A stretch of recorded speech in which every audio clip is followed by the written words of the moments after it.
Hi guys and welcome back to the channel Deepak Yadav Education. Welcome to the daily Hindu news and editorial analysis of 4th of July 2022. तो guys आज है तारीख 4 जुलाई 2022 और है Monday. देखेंगे आज के द हिंदू कंप्लीट न्यूज़पेपर को।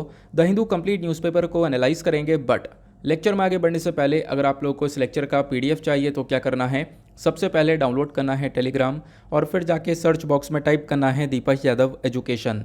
As you can see guys आप लोग को ये वाला चैनल मिल जाएगा, इस पर क्लिक करना और जाकर इस चैनल को ज्वाइन कर लेना। देखो अगर आप लोगों को इस तरीके से ये चैनल नहीं मिलता है तो नीचे डिस्क्रिप्शन बॉक्स में पीडीएफ लिंक के नाम से एक लिंक दिया गया है। जैसे आप उस पर क्लिक करोगे ये चैनल ऑटोमेटिकली ओपन हो जाएगा, इसको जाके ज्वाइन कर लेना। ज्वाइन करने से फ़ायदा क्या होगा, यहाँ पर डेली बेसिस पर लेक्चर का पीडीएफ मिल जाता है, डेली करंट अफेयर के वीडियो का पीडीएफ मिल जाता है और मोस्ट इम्पॉर्टेंटली डेली बेसिस पर आपको बहुत सारे डिजिटल नोट्स मिल जाते हैं। नाउ बढ़ते हैं आगे बढ़ने से पहले हमेशा की तरह हम लोग अपने लेक्चर को एक मैप के क्वेश्चन के साथ स्टार्ट करेंगे। तो आज आप सभी लोगों को मैप में जाकर देखना है नेचीफू टनल को, काफ़ी चर्चा में है तो अच्छे से मैप में देखना। देन उसके बाद आकर नीचे कमेंट सेक्शन में टाइप करना, जिससे कि आप लोग इसको लंबे समय तक याद रख पाओगे। साथ ही साथ एक क्वेश्चन सॉल्व करेंगे जो कि यूपीएससी प्रीवियस ईयर साल 2020 के प्रीलिम्स में पूछा गया था। डेली बेसिस पर हम लोग यहाँ पर एक प्रीवियस ईयर क्वेश्चन को भी सॉल्व करते हैं। क्वेश्चन काफ़ी सिंपल सा है। यहाँ पे देखो ऑप्शन के अंदर अलग अलग फंडामेंटल राइट्स दिए गए हैं। बताना यह है कि इनमें से कौन सा एक ऐसा फंडामेंटल राइट है जिसके अंदर प्रोटेक्शन अगेंस्ट अनटचेबिलिटी के बारे में चर्चा की गई है। Option A right against exploitation, option B right to freedom, option C right to constitutional remedies या फिर option D right to equality. तो इसका सही आंसर आप सभी लोगों को नीचे कमेंट सेक्शन में देना है। एटलीस्ट सभी को इसमें पार्टिसिपेट करना है, जैसे मैं आप लोगों से डेली बेसिस पर बोलता हूँ। बाय द वे इसका जो करेक्ट आंसर है वो मैंने आपको टेलीग्राम पर प्रोवाइड करवा दिया है, वहाँ से भी चेकआउट कर सकते हो। अदरवाइज वहाँ पर आंसर नहीं मिलता है तो भी कोई परेशान होने की ज़रूरत नहीं है। वीडियो के लास्ट में इसके करेक्ट आंसर का डिस्कशन हम लोग करेंगे। तो चलो शुरुआत करते हैं सबसे पहले इंपॉर्टेंट आर्टिकल के साथ में। नाउ थंबनेल देखकर आप लोगों ने समझ लिया होगा केरला के अंदर अगर हाई अलर्ट जारी किया गया है तो कहीं ना कहीं एक डिजीज़ के बारे में चर्चा की जा रही है। बिल्कुल, तो केरला के अंदर एक इन्फेक्शियस डिजीज़ पाया गया है जिसको लेकर कल पूरे भारत में लगातार चर्चा हुई है। बहुत सारे न्यूज़पेपर्स ने इस आर्टिकल को कवर किया है। यहाँ पे आप देख पाओगे ये द हिंदू का आर्टिकल है। यहाँ पे मेंशन किया गया कि केरला के अंदर सर्विलांस और प्रिवेंटिव मेजर्स को और ज़्यादा इंटेंसीफाई कर दिया है और ज़्यादा मजबूत कर दिया है ताकि हम लोग इस एंथ्रेक्स नाम का जो ये इन्फेक्शियस डिजीज़ है इसको रोक सकें। तो केरला के अंदर खासकर ये बात हो रही है थ्रिसुर की। यहाँ पे एंथ्रेक्स को अभी कंफर्म कर दिया गया। आखिरकार ये बीमारी किस में पाई गई है, तो वहाँ पे कुछ जंगली सुअर की डेड बॉडी मिली है। उस डेड बॉडी के अंदर ये एंथ्रेक्स नाम का इन्फेक्शियस डिजीज़ पाया गया। हालांकि यहाँ पर 13 लोग ऐसे थे जिन्होंने इस डेड बॉडी को उठाया और दूसरी जगह पर ले जाकर दफना दिया। अब यहाँ पे जो वहाँ का हेल्थ डिपार्टमेंट है उन्होंने उन 13 लोगों के ऊपर भी मेडिकल सर्विलांस को बहुत अच्छे से रखा, प्लस उनको भी एक प्रिवेंटिव ट्रीटमेंट दे दिया गया है। और साथ ही साथ में हेल्थ डिपार्टमेंट ने, जो केरला का हेल्थ डिपार्टमेंट है खासकर, उसने यहाँ पे आप कह सकते हो एक प्रिवेंटिव स्टेप उठाना चालू कर दिया है। और पूरा फोकस ये है कि एंथ्रेक्स जो ये बीमारी है ये बिल्कुल भी ना फैले। हालांकि यहाँ पर देखो पॉसिबिलिटी इसमें ये भी है कि ये जानवर से इंसानों में स्प्रेड हो सकती है, लेकिन लगातार कोशिश ये की जा रही है कि ये जहाँ पर है वहीं पर रुक जाए और इसको हम लोग यहीं से ख़त्म कर दें। और इसी चक्कर में वहाँ पे आप देख पाओगे जो खासकर उनके हेल्थ मिनिस्टर हैं उन्होंने प्रिवेंटिव मेजर्स को और ज़्यादा इंटेंसीफाई कर दिया है। ये इन्फॉर्मेशन इस पर्टिकुलर आर्टिकल के अंदर दी गई है। आई होप आप लोगों ने इसको डिटेल से समझ लिया। अब देखो इस आर्टिकल के अंदर बस इतनी सी इन्फॉर्मेशन है, लेकिन आप लोग जब इसको अपने यूपीएससी सिलेबस से रिलेट करोगे तो जीएस पेपर 2 हेल्थ के पॉइंट ऑफ व्यू से इंपॉर्टेंट हो जाएगा। दूसरी इंपॉर्टेंट बात, क्या इतना पढ़ने से काम हो जाएगा?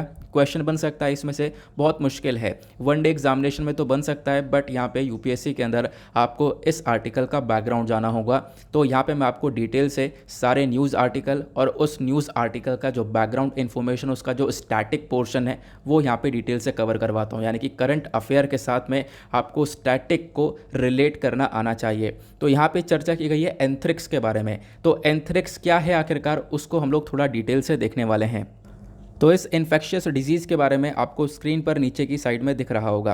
तो ये एक डिजीज़ है जो कि एक बैक्टीरिया की वजह से होती है, उसका नाम है बैसिलस एंथ्रेसिस। तो नाम से ही आप लोग रिलेट कर सकते हो, बैसिलस एंथ्रेसिस की वजह से ये एंथ्रेक्स बीमारी फैलती है। अब जो ये डिजीज़ है ये एनिमल्स और ह्यूमंस दोनों के ही अंदर अकर हो सकती है नेचुरल वे में। प्लस यहाँ पे कौन कौन से एरियाज़ ऐसे हैं जहाँ पर सबसे ज़्यादा इस प्रकार के केसेस हम लोगों ने देखे हैं, तो वो एशिया है, सदर्न यूरोप है, देन उसके बाद अफ्रीका का जो सब साहिल रीजन है वो वाला हो गया, उसके बाद में ऑस्ट्रेलिया के भी कुछ पार्ट्स हैं। यहाँ ये कुछ एरियाज़ हैं सब जहाँ पर सबसे ज़्यादा एंथ्रेक्स डिजीज़ के केसेस देखने को मिल जाते हैं। बाकी जो ये एंथ्रेक्स नाम का जो बैक्टीरिया है ये एनवायरनमेंट में सर्वाइव करता है स्पोर्स को बना बना कर। अब स्पोर क्या है, तो देखो स्पोर बेसिकली एक सेल होता है जो कि एक बैक्टीरिया प्रोड्यूस करता है, और वो जो स्पोर है इसी की मदद से यहाँ पर आप कह सकते हो ये रिप्रोड्यूस करता है, रिप्रोडक्शन करता है, और ये बैक्टीरिया अपने आप में बढ़ता हुआ चले जाता है। और इसी की मदद से बैक्टीरिया अपने आप में काफ़ी मजबूत हो जाता है, क्योंकि हम लोग ये देखते हैं कि टेम्परेचर बढ़ेगा तो बैक्टीरिया अपने आप में ख़त्म होने लगेगा। तो बट यहाँ पे ये चीज़ें आप कह सकते हो इम्प्लीमेंट नहीं होती है, क्योंकि ये बैक्टीरिया अपने आप में थोड़ा सा मजबूत देखने को मिलेगा, थोड़ा सा स्ट्रॉन्ग देखने को मिलेगा। अब यहाँ पर मेंशन किया जाता है कि जो लोग इन्फेक्ट होते हैं इस एंथ्रेक्स से वो कैसे इन्फेक्ट होते हैं, जब ये जो बैक्टीरिया उनकी बॉडी में जाएगा और उनकी बॉडी में जाने के बाद में खासकर जो ये स्पोर्स हैं, ये जो सेल्स हैं वो उनकी बॉडी में जाएंगे और बॉडी में जाने के बाद में एक्टिवेट हो जाएंगे, और जैसे यहाँ पर एक्टिवेट होंगे वो बैक्टीरिया बॉडी के अंदर मल्टीप्लाई होना स्टार्ट हो जाएगा, क्योंकि मैंने आपको बताया ये जो स्पोर्स है ये इन्वॉल्व है रिप्रोडक्शन के अंदर में भी। तो यहाँ पे क्या होगा, बॉडी के अंदर जो है वो बैक्टीरिया मल्टीप्लाई होगा यानी बढ़ने लगेगा, और साथ ही साथ में बहुत सारा जो टॉक्सिन्स है यानी कि बहुत सारा जो जहर है, पॉइजन है, ये बॉडी के अंदर प्रोड्यूस करेगा, और उसी के साथ में जो बॉडी है वो बीमार पड़ने लगेगी। प्लस यहाँ पे क्या क्या सिम्टम्स हो सकते हैं, तो सर में दर्द, बुखार, उसके बाद यहाँ पे सांस लेने में काफ़ी दिक्कत आ सकती है, खून की उल्टी हो सकती है, डायरिया जैसी सिचुएशन यहाँ पे देखने को मिलती है। ये सारे के सारे एंथ्रेक्स के लक्षण कहलाते हैं। अब यहाँ पे एंथ्रेक्स जो है ठीक किया जा सकता है एंटीबायोटिक ट्रीटमेंट से, क्योंकि हमने देखा है बुखार बैक्टीरिया की वजह से हो रहा है। अब बैक्टीरिया को ठीक करने के लिए, बैक्टीरिया को रिमूव करने के लिए एंटीबायोटिक का हम लोग इस्तेमाल कर लेते हैं। तो यहाँ पे बोला गया एंटीबायोटिक से यहाँ पे हम लोग इसको ठीक कर सकते हैं, बट फिर भी वैक्सीन्स की बहुत ज़्यादा इंपॉर्टेंस है, यहाँ पर वैक्सीन्स की बहुत ज़्यादा ज़रूरत है, ताकि हम लोग इस इन्फेक्शन को यहाँ पे थोड़े टाइम में ठीक कर सकें, क्योंकि एंटीबायोटिक से थोड़ा सा ज़्यादा टाइम लग जाता है। और इसमें हम लोग ने देखा है ये एक डेडलीस्ट इन्फेक्शियस डिजीज़ भी देखने को मिलता है, और इसको रोकना मतलब अभी देखो फैला है ऑब्वियस ही बात है केरला के अंदर, तो इसको वहीं पर रोकना बहुत ज़्यादा इंपॉर्टेंट बन जाता है, क्योंकि हमने देखा ऐसी कोविड फैला, ऐसी बहुत सारी बीमारियाँ यहाँ पर फैलती हुई नज़र आई थी रिसेंट टाइम में, और रिसेंट टाइम में केरला के अंदर ही बहुत सारी बीमारियां, बहुत सारे डिजीज़ देखने को मिले हैं, बट करेंट टाइम पे एंथ्रेक्स चर्चा में था। आई होप आपको एक क्लैरिटी मिली है रिगार्डिंग दिस आर्टिकल। आगे आते हैं, और आगे बढ़ने से पहले यार वीडियो पे जो लाइक का बटन है उसको दबा देना। एक छोटा सा टारगेट है हमारा 5K प्लस लाइक्स का, आई होप आप लोग उसको अचीव करवाओगे। आप लोग इतना कर सकते हो, 1 सेकंड लगेगा, वीडियो को लाइक करके सपोर्ट दिखा सकते हो। साथ ही साथ में आप इंस्टाग्राम पर मेरे साथ में जुड़ सकते हो। इंस्टाग्राम पे जाना और सर्च बॉक्स में टाइप करना दीपक यादव एजुकेशन, आपको ये वाला प्रोफाइल मिलेगा। यहाँ पे कनेक्ट कर कर आप मुझसे अपनी सारी क्वेरीज़ को पूछ सकते हो। चलो आगे बढ़ते हैं नेक्स्ट इंपॉर्टेंट न्यूज़ आर्टिकल की तरफ। नेक्स्ट आर्टिकल काफ़ी ज़्यादा इंपॉर्टेंट होने वाला है, इसको आप लोग GS पेपर 3 इकोनॉमी से रिलेट कर सकते हो। चर्चा की जा रही है GST की जो रीसेंट मीटिंग हुई है उसके बारे में। आपको पता होगा रीसेंट टाइम में GST की जो काउंसिल है उसकी बैठक हुई, और वो 47th मीटिंग हुई थी, और उस मीटिंग के अंदर हम लोगों ने देखा काफ़ी सारे प्रोडक्ट्स के ऊपर में GST को इंक्रीज़ किया गया, और काफ़ी सारे प्रोडक्ट्स के ऊपर GST को कम भी किया गया है। GST है क्या? यह है गुड्स एंड सर्विस टैक्स। इसके बारे में डिटेल से मैंने 2 दिन पहले आपको बताया था, आपको याद आ रहा होगा। आज मैं आपको GST को लेकर ही कुछ क्वेश्चन दूंगा, उसको सॉल्व करना है। बट यहाँ पे देखो क्वेश्चन ये है, आर्टिकल के अंदर क्या बोला जा रहा है। आर्टिकल के अंदर बोला जा रहा है कि जो डेयरी फार्मर्स हैं, खासकर जो हमारी डेयरी इंडस्ट्री से रिलेटेड आपको किसान लोग देखने को मिलेंगे, वो काफ़ी अपसेट हैं इस GST के डिसीजन से। ऐसा क्यों? तो ऐसा इसलिए क्योंकि डेयरी प्रोडक्ट्स के ऊपर 5% का जो टैक्स है वो इम्पोज कर दिया गया है। अब 5% का टैक्स कैसे कैसे प्रोडक्ट के ऊपर लगाया गया? देखो पहले जो हमारे जैसे कि अगर हम लोग बात करें प्री पैक्ड और प्री लेबल्ड कर्ड हो गया, बटर मिल्क हो गया, तो इनके ऊपर यहाँ पे ये जो टैक्स है ये लगाया गया। साथ ही साथ में जो डेयरी सेक्टर के अंदर मशीन्स का इस्तेमाल किया जाता है, उस मशीन के ऊपर भी जो टैक्स है उसको बढ़ा दिया गया है। पहले उसके ऊपर GST 12% का लगा करता था, बट उसको बढ़ाकर अभी 18% कर दिया गया है। तो इसी वजह से काफ़ी आलोचना हो रही है GST के इस स्टेप की हमारे फार्मर्स के थ्रू कि ये स्टेप बिल्कुल भी सही नहीं है। इससे हमारे डेयरी सेक्टर के अंदर काफ़ी कुछ क्राइसिस देखने को मिल सकते हैं, और फार्मर्स एक चीज़ से और नाराज़ हैं। आपको पता होगा कि इसी मीटिंग के दौरान यहाँ पे क्या किया था, जो पंप हैं हमारे, खासकर एग्रीकल्चर सेक्टर के अंदर सिंचाई करने के लिए जो पंप वगैरह हैं उसका इस्तेमाल किया जाता है, तो उसके ऊपर भी अभी जीएसटी को बढ़ा दिया गया है। तो उसके ऊपर जब जीएसटी बढ़ा दी जाएगी तो ऑब्वियस सी बात है वो जो सामान है वो थोड़ा सा कॉस्टली हो जाएगा, वो थोड़ा सा महंगा हो जाएगा, क्योंकि यहाँ पर लोगों को थोड़ा सा ज़्यादा टैक्स पे करना होगा। ठीक है ना, इतना आपको ध्यान रखना है। बाकी हम लोग उत्तर प्रदेश के अंदर सबसे जल्दी क्राइसिस देख पाएंगे, क्योंकि उत्तर प्रदेश बेसिकली एक लार्जेस्ट मिल्क प्रोड्यूसिंग स्टेट है हमारे पूरे देश में। एक इंपॉर्टेंट बात आप लोग को यहाँ पे पता चल चुकी है। तो इस वजह से जो ये जीएसटी का इम्पैक्ट है ये सबसे पहली बार हम देख पाएंगे उत्तर प्रदेश के अंदर पड़ने वाला है। ये इस आर्टिकल के अंदर मेंशन किया गया। अब इस आर्टिकल से हटकर क्या पढ़ना है, देखो ये तो इन्फॉर्मेशन हो गई। अब इतनी इन्फॉर्मेशन कवर कर लेना, क्योंकि आने वाले टाइम पर पक्का इसके ऊपर एडिटोरियल तो ज़रूर आने वाले हैं, कोई ना कोई ऑथर ज़रूर इसके ऊपर एडिटोरियल मतलब ज़रूर लिखेंगे कि जीएसटी ने ये जो स्टेप उठाया है इसका क्या इम्पैक्ट पड़ेगा। इतना आप लोगों ने जान लिया। अब इसके अलावा यहाँ पे कोई जो बैकग्राउंड इन्फॉर्मेशन जानने के लिए वो है जीएसटी, यानी गुड्स एंड सर्विस टैक्स। हालांकि 2 दिन पहले मैंने आपको जीएसटी बहुत डिटेल से पढ़ाया, आपको याद भी होगा, मतलब पूरा टॉपिक आपको मैंने क्लियर करवा दिया था जीएसटी है क्या। तो गुड्स एंड सर्विस टैक्स के बारे में आई होप आप लोगों ने वहाँ पे समझा होगा। मैं कोशिश करूँगा उस वीडियो का लिंक आपको नीचे डिस्क्रिप्शन बॉक्स में दे दिया जाए। वैसे 2 दिन पहले ही हम लोगों ने उसका कवर किया है। आज आप लोगों से यहाँ पर एक सिंपल सा क्वेश्चन है। देखो जीएसटी के अंदर आपको 4 प्रकार देखने को मिलते हैं। वो 4 प्रकार कौन कौन से हैं, वो है एसजीएसटी, सीजीएसटी, आईजीएसटी और यूटीजीएसटी। ये चारों जीएसटी इसके प्रकार को एक्सप्लेन करना है नीचे कमेंट सेक्शन में। ये जीएसटीज़ क्या हैं, प्लस ये कैसे इम्प्लीमेंट किए जाते हैं, ठीक है, कैसे यहाँ पर इनको लागू किया जाता है। अगर यहाँ पर एसजीएसटी सीजीएसटी को ऊपर यहाँ पे आप मतलब जो टैक्स वगैरह चार्ज किया जा रहा है तो उसको कौन कौन लेगा, कैसे कैसे लिया जाएगा। ऐसे ही आईजीएसटी के अंदर कौन कौन टैक्स को लेता है, वो सारी बातें नीचे कमेंट सेक्शन में आपको लिखनी है, क्योंकि डिटेल से मैंने आपको इसके बारे में एक्सप्लेन किया था। बाकी ये तो हमने ये बात कर ली जो कि आपको पता है, बट अब यहाँ पे कुछ हटकर डिस्कस करते हैं। वो हटकर यह है कि देखो डेयरी फार्मर्स के बारे में चर्चा की गई है, तो मैं आपको अलग से एक पॉइंट बता देता हूँ। इंडिया के डेयरी सेक्टर के बारे में ध्यान रखना, क्योंकि डेयरी सेक्टर काफ़ी चर्चा में है। क्यों, पिछले साल नवंबर में हम लोगों ने यहाँ पे नेशनल मिल्क डे को ऑब्जर्व किया, उसको सेलिब्रेट किया, और अभी जो जून का महीना निकला है पिछला, तो जून के महीने में 1 तारीख को हम लोगों ने वर्ल्ड मिल्क डे सेलिब्रेट किया। अब फिर उसके बाद में बीच में डेयरी सेक्टर क्राइसिस के बारे में एक आर्टिकल आया था, अब फिर से डेयरी सेक्टर के बारे में चर्चा हो रही है। तो मतलब 4-5 आर्टिकल लगातार डेयरी सेक्टर को लेकर कवर किए गए हैं। तो डेयरी सेक्टर को लेकर कुछ फैक्चुअल डेटा मैं आपको यहाँ पे प्रोवाइड करवा रहा हूँ, अपने पास में इसको स्टोर करके रखना। देखो वो डेटा क्या है, इंडिया जो है यहाँ पर दुनिया का सबसे बड़ा मिल्क प्रोड्यूसिंग कंट्री आपको देखने को मिलेगा। दुनिया भर में जितना भी मिल्क का प्रोडक्शन हो रहा है उसका 22% सिर्फ और सिर्फ इंडिया से जा रहा है। साथ ही साथ में देखो अगर हम लोग पूरे एशिया की बात करें, एशिया में जितना भी मिल्क का प्रोडक्शन है उसका 57% इंडिया की साइड से आ रहा है। तो जो मिल्क प्रोडक्शन है इंडिया के अंदर में वो लगातार ग्रो हुआ है। अगर हम लोग पिछला कुछ हिस्टोरिकल डेटा देखें तो 1951 में जो हमारा एक तरीके से प्रोडक्शन था दूध का, वो 17 मिलियन टन्स के आसपास का था।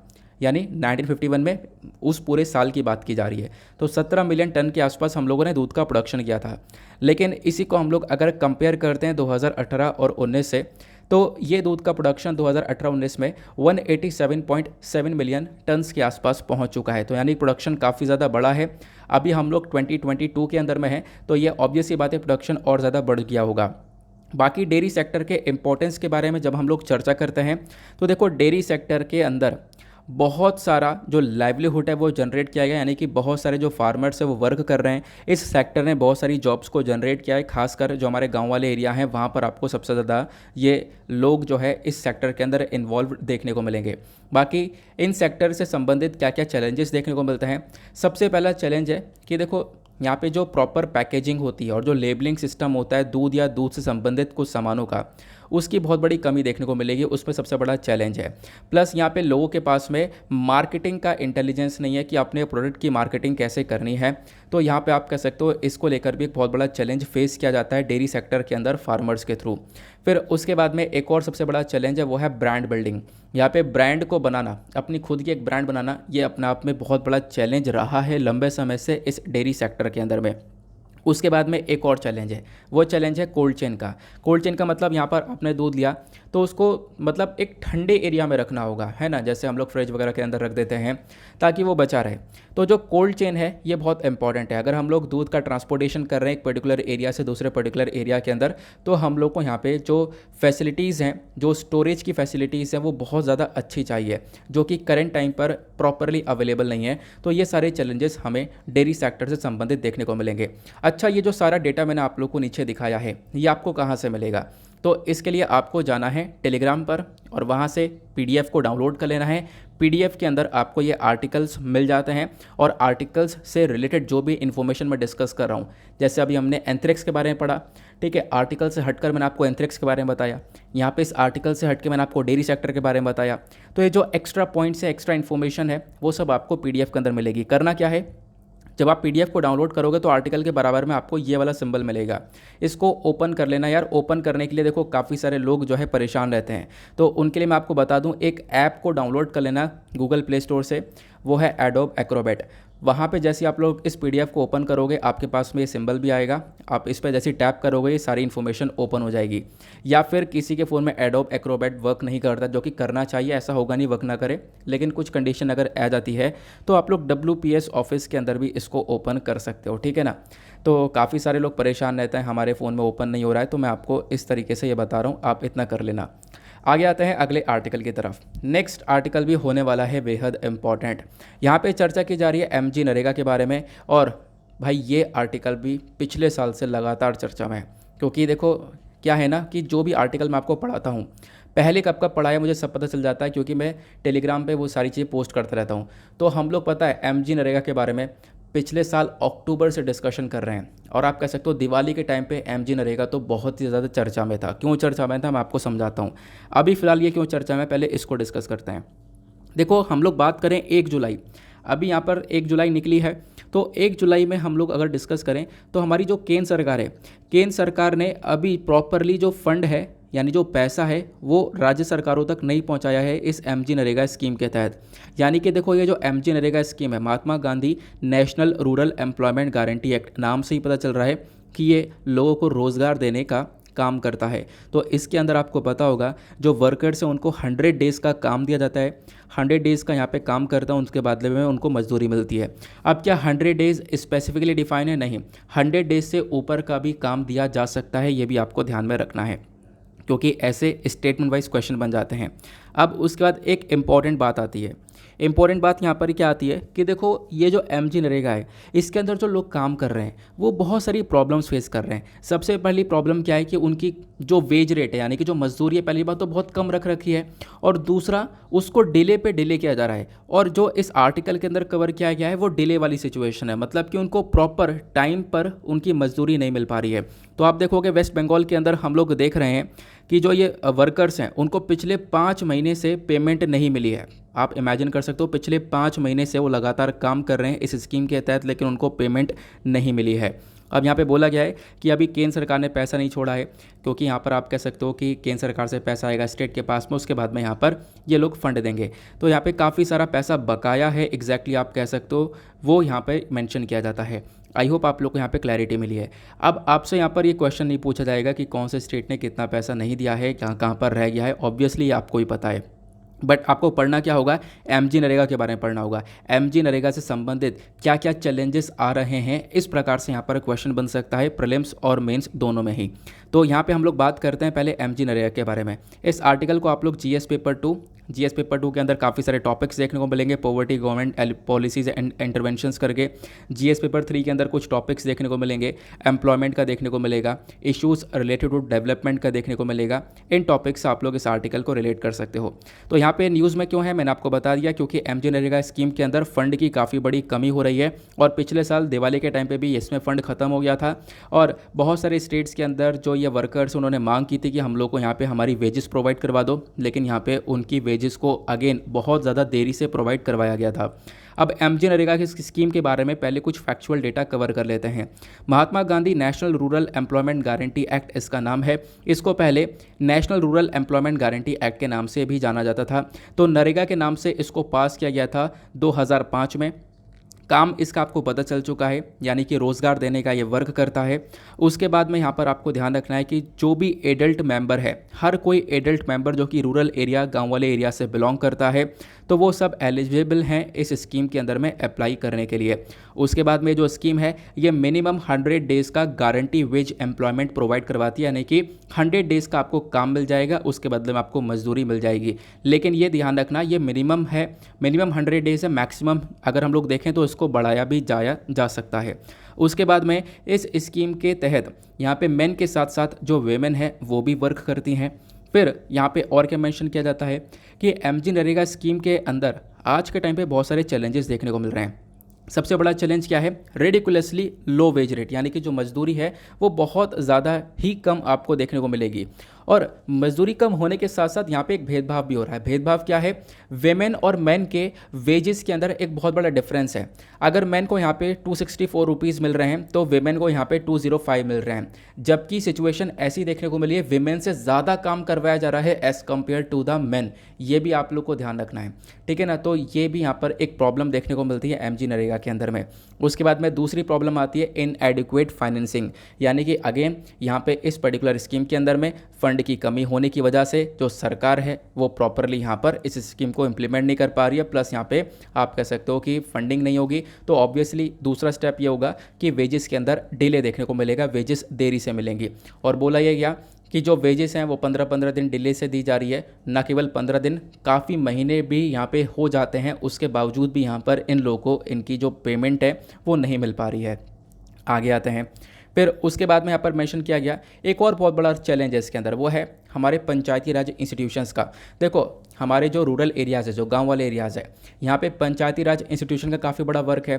तो उनका काम ये होता है कि इसको इफेक्टिवली इस स्कीम को इम्प्लीमेंट करें, लेकिन उनका रोल ही बहुत ज़्यादा इनफेक्टिव है। करप्शन आपको बहुत ज़्यादा देखने को मिलेगा। अगर पैसा ऊपर से आता भी है तो वो पैसा बीच में ही बांट कर खा लिया जाता है, प्रॉपरली यहाँ पे उसका डिस्ट्रीब्यूशन नहीं हो पाता है। तो ये सारे चैलेंजेस भी एमजी नरेगा के अंदर में आते हैं।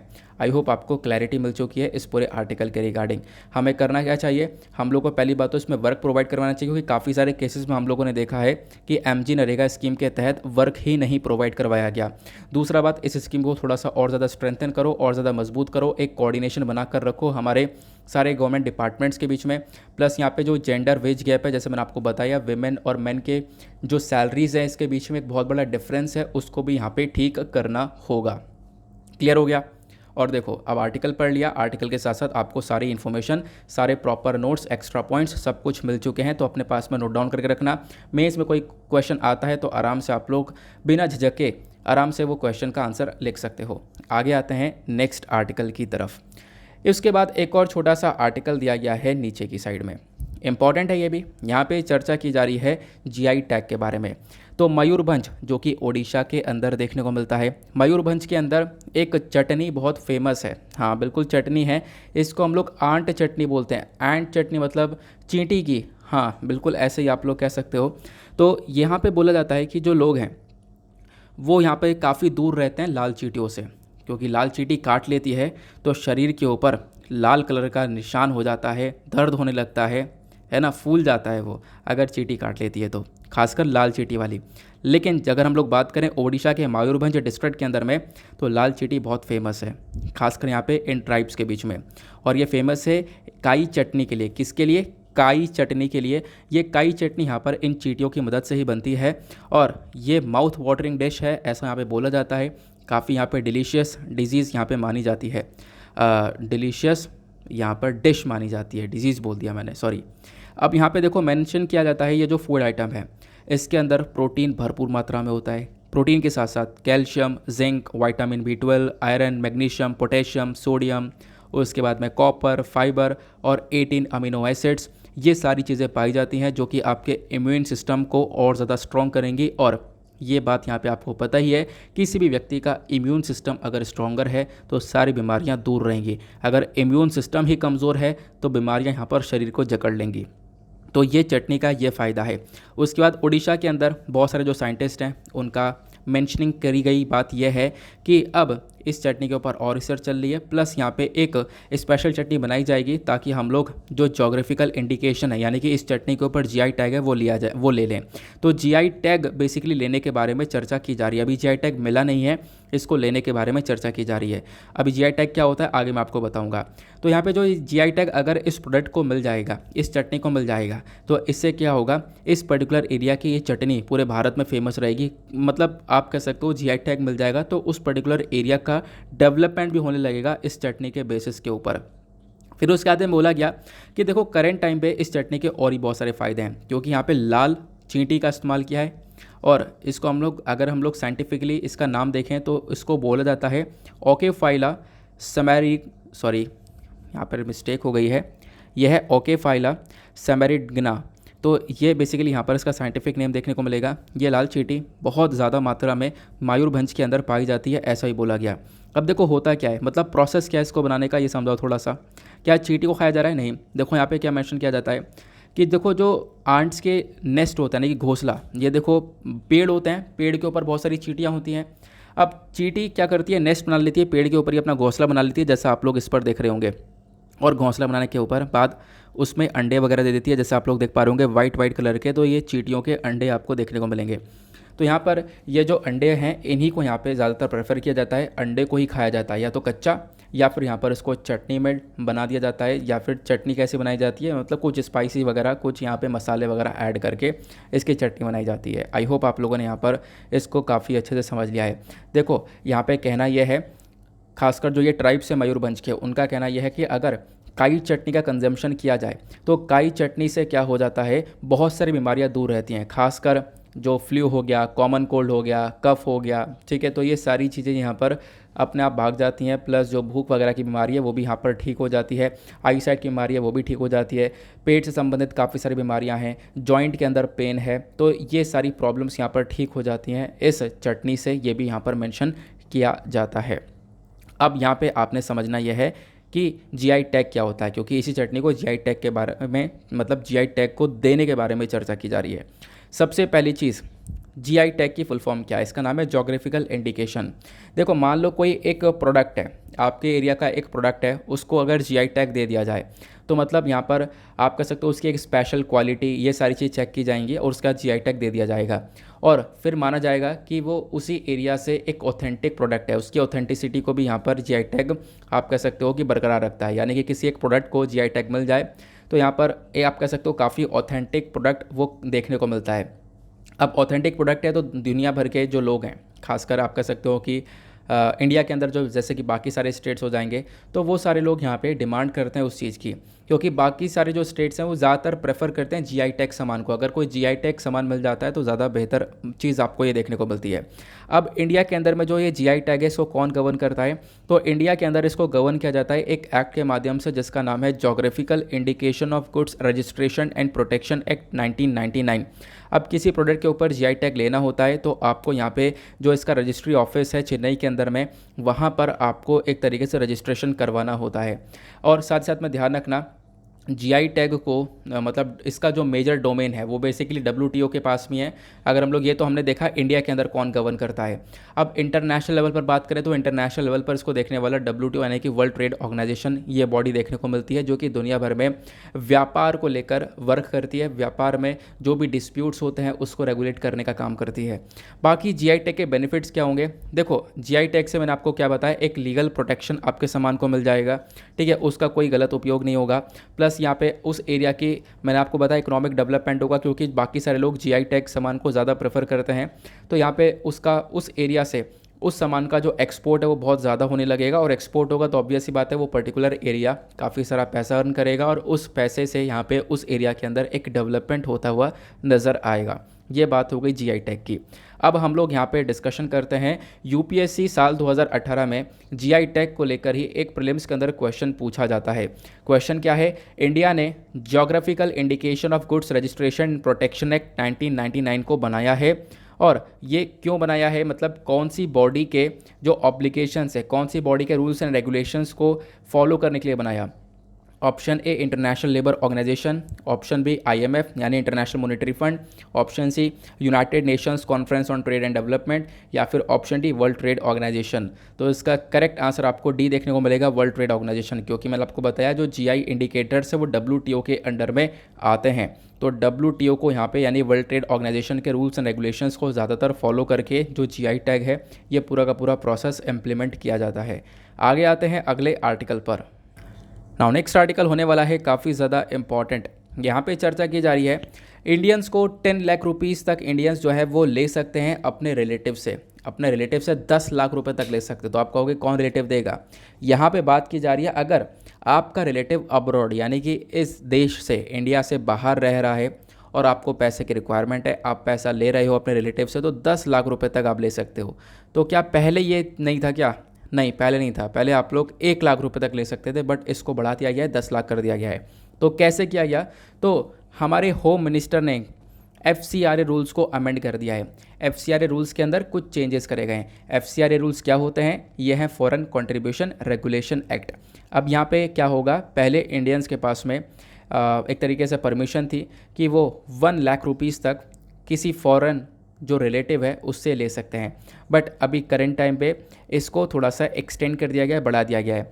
नाउ अब यहाँ पे इस अमेंडमेंट के तहत यानी इस चेंजेस जो किए गए हैं उसके तहत जो इंडियंस हैं वो अब कह सकते हो 10 लाख रुपए तक रिसीव कर सकते हैं 1 साल के अंदर अपने रिलेटिव से। ठीक है ना, ये आपको ध्यान रखना है। और ये तो मतलब कि आप कह सकते हो कि इससे ज़्यादा पैसा भी रिसीव किया जा सकता है, लेकिन मिनिमम यहाँ पे जब आप लोग 10 लाख रुपए रिसीव करोगे तो ये रिसीव कर सकते हो बिना किसी इन्फॉर्मेशन के। ठीक है, नहीं तो फिर अगर आप लोग थोड़ा ज़्यादा पैसा अगर रिसीव कर दो तो आपको यहाँ पर एक इन्फॉर्मेशन वगैरह में शेयर करना होता है कुछ अथॉरिटीज़ के साथ में। ठीक है, कुछ अथॉरिटीज़ को यहाँ पर इन्फॉर्म करना होता है। बट अगर आप लोग यहाँ पे 10 लाख रुपए तक ले होगे तो यहाँ पर कोई भी इन्फॉर्म करने की ज़रूरत नहीं है। अगर 10 लाख रुपए से मतलब जो पहले वाली लिमिट हुआ करती थी वो 1 लाख रुपए हुआ करती थी, अभी इसको थोड़ा सा बढ़ा दिया गया है। आई होप आप लोग समझ गए होंगे। बाकी यहाँ पर मेंशन किया गया एक नोटिफिकेशन के अंदर में मिनिस्ट्री ने ये भी बोला है कि जो भी इंडिविजुअल्स यहाँ पे जो भी पैसा मंगाते हैं, अब मान लो यहाँ पर उनको इन्फॉर्म करना है गवर्नमेंट को, तो पहले 30 दिन का टाइम हुआ करता था, नाउ इसको बढ़ाकर भी अभी 90 दिन का कर दिया गया है। सिर्फ और सिर्फ ये 2 चेंजेस करे गए हैं, इसके अलावा कोई भी चेंज नहीं हुआ है। ठीक है ना, तो ये चेंजेस करे गए हैं किसके अंदर? FCRA रूल्स के अंदर। FCRA का मतलब है फॉरेन कंट्रीब्यूशन रेगुलेशन एक्ट। ठीक है ना, तो इसके अंदर चेंजेस करे गए हैं। तो FCRA रूल्स भी काफ़ी ज़्यादा चर्चा में है पिछले साल से, पिछले साल दिसंबर से काफ़ी चर्चा में थे। क्यों ये चर्चा में थे? NGO के संबंध में, क्योंकि आपको पता होगा जो NGOs होते हैं हमारे नॉन गवर्नमेंटल ऑर्गेनाइजेशंस होते हैं, काफ़ी सारे NGOs का जो लाइसेंस होता है FCRA ये कैंसिल कर दिया गया था, क्योंकि NGOs के पास में भी विदेश से पैसा आता है। अब फॉरेन फंडिंग जो आती है उसके लिए यहाँ पे लाइसेंस कैंसिल करे गए थे, ये हमने पिछले साल डिस्कस किया था। बाद में उनको लाइसेंस को रिन्यू कर दिया था, लेकिन ये क्राइसिस बीच में चला था काफ़ी ज़्यादा, इस वजह से FCRA चर्चा में था। नाउ फिर से FCRA चर्चा में आ चुका है। अब यहाँ पे आपको 2-4 बातें ध्यान में रखनी है। सबसे पहली चीज़, ये तो देखो जो ऊपर इन्फॉर्मेशन है ये सारी NGO से संबंधित है, तो आप इसको ना ही देखो तो बेहतर रहेगा। मैं आपको टू द पॉइंट बात बताता हूँ।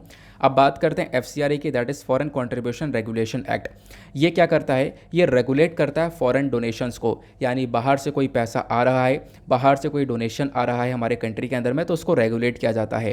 रेगुलेट करने का मतलब ये है कहीं उस डोनेशन का गलत उपयोग ना हो, क्योंकि हमने बहुत सारे केसेस ऐसे देखे थे NGOs के पास में फंडिंग आ रही थी, उन फंडिंग से नक्सल्स को ट्रेन किया जा रहा था, यानी उन फंडिंग का बहुत गलत उपयोग हो रहा था। तो FCRA का काम क्या है? जो फंडिंग आ रही है बाहर से उसका गलत उपयोग ना हो। ठीक है ना, और हमारी कंट्री की सिक्योरिटी के लिए वो बिल्कुल भी खतरा ना बने।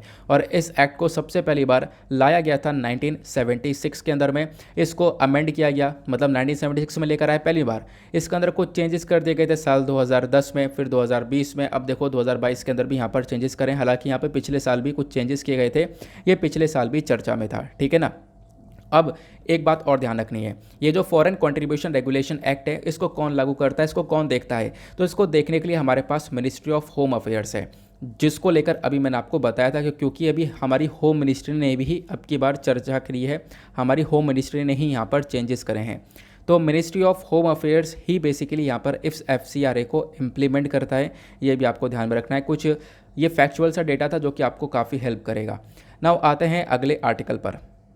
नाउ अब आएंगे हम लोग अपने एडिटोरियल डिस्कशन पर। आज काफ़ी सारे एडिटोरियल्स हैं लगभग मैं आपके साथ में 5 एडिटोरियल डिस्कस करने वाला हूँ, जो कि मतलब आपके साथ सभी एडिटोरियल इंपॉर्टेंट है, सभी मैं आपके साथ में डिस्कस करूँगा और प्रॉपर नोट्स के साथ में, क्योंकि मैं आपको पहले ही बता चुका हूँ एडिटोरियल सिर्फ पढ़ने से काम नहीं चलने वाला। पढ़ने के साथ साथ अगर आप उसमें से कुछ की पॉइंट्स निकाल पा रहे हो, आपके पास में कुछ नोट डाउन करने के लिए है, क्योंकि देखो पढ़ने से क्या है, आपने पढ़ लिया, ऊपर ऊपर से काम हो गया, लेकिन आपको मैं यहाँ पर सारे नोट्स वगैरह प्रोवाइड करवाऊँगा कि एडिटोरियल के अंदर से कैसे कैसे पॉइंट्स को यूज़ किया जा सकता है, आपको मेंस में वो कैसे हेल्प करेगा। चलो स्टार्ट करते हैं अपने फर्स्ट एडिटोरियल से। लेकिन एडिटोरियल से पहले मैं आप लोगों को हमेशा की तरह एक मेंस का क्वेश्चन देता हूं। तो आज का मेंस का क्वेश्चन काफ़ी इंटरेस्टिंग सा है। मेंस का क्वेश्चन आज का है, what is the gig economy. Gig economy क्या होती है, प्लस आपको चैलेंजेस बताने हैं कि करंट टाइम पे जो गिग वर्कर्स काम कर रहे हैं इस गिग इकोनॉमी के अंदर, वो क्या क्या चैलेंजेस को फेस कर रहे हैं। तो सिंपल सा क्वेश्चन है, what is the gig economy, highlight the challenges faced by the gig workers in India. 250 शब्दों में आपको इसका आंसर लिखना है। और देखो मैं आपको बता दूं, ये टॉपिक बहुत चर्चा में था पिछले कुछ समय में, और आपको लेकर मतलब कि मैं एक ऐसा क्वेश्चन आपको दे रहा हूँ जो करंट बेस्ड है, यानी कि करंट बेस्ड सारे टॉपिक जो भी चर्चा में है। तो मैं चाहता ये हूँ कि हर एक टॉपिक के ऊपर आपके पास में एक आंसर राइटिंग खुद के पॉइंट्स तैयार रहेंगे तो ज़्यादा बेहतर रहेगा। तो गिग इकोनॉमी के बारे में आपको आज लिखना है, और लिखने के बाद में अपना आंसर को कहाँ पर सबमिट करना है, चलो मैं आपको बताता हूँ। आंसर को सबमिट करने के लिए आपको टेलीग्राम ऐप पर वापस आना है और सर्च बॉक्स में जाके टाइप करना है Deepak Yadav education mains answer writing. जैसे आप लोग इसके आगे मेंस आंसर राइटिंग टाइप करोगे, आपको मेंस आंसर राइटिंग वाला ग्रुप भी मिलेगा। इस पर टैप करना और ये ओपन हो जाएगा। यहाँ पे आप लोग आंसर्स को सेंड कर सकते हो। कल संडे था, कल छुट्टी थी, कल यहाँ पे कोई भी क्वेश्चन का आंसर नहीं लिखवाया गया। उससे पहले आप देखोगे सैटरडे का ये रहा आंसर मेंस क्वेश्चन, उसके बाद में फ्राइडे का आपका जो मेंस क्वेश्चन है वो ये देखने को मिलेगा, उसके बाद में उससे पहले का मेंस क्वेश्चन ये देखने को मिलेगा। तो आपको इसी तरीके से मेंस का क्वेश्चन इस पर्टिकुलर चैनल पर मिल जाएगा। करना क्या है, अपना आंसर आप लोगों ने लिख लिया। लिखने के बाद में यहाँ पे जब जाओगे आप चैनल पर तो ये क्वेश्चन आपको लिखा हुआ मिलेगा, इसके नीचे ये कमेंट्स लिखा हुआ मिलेगा। इस पर जैसे टैप करोगे आपको दूसरे चैनल पर लेकर चला जाएगा। वहाँ पे आप लोग अपने आंसर्स के पिक्चर्स को क्लिक करके सेंड कर सकते हो, जो कि आपको बहुत हेल्प करेगा, क्योंकि एक दूसरे के आंसर्स को यहाँ पे काफ़ी सारे जो लोग हैं वो रिव्यू करते हैं, तो डेफिनेटली आपको काफ़ी हद तक मदद मिलने वाली है। आगे आते हैं, चलो सबसे पहले एडिटोरियल को देखते हैं। ये एक्सप्लेनर सेक्शन पे खासकर टेक्स्ट एंड कॉन्टेक्स्ट पर। तो आपको एडिटोरियल के साथ साथ मैं इस पर्टिकुलर न्यूज़पेपर एनालिसिस के अंदर टेक्स्ट एंड कॉन्टेक्स्ट के आर्टिकल्स को भी कवर करवाता हूँ। तो यह आर्टिकल बात करता है इंडिया रशिया के डिफेंस रिलेशंस या फिर डिफेंस कोऑपरेशन के बारे में।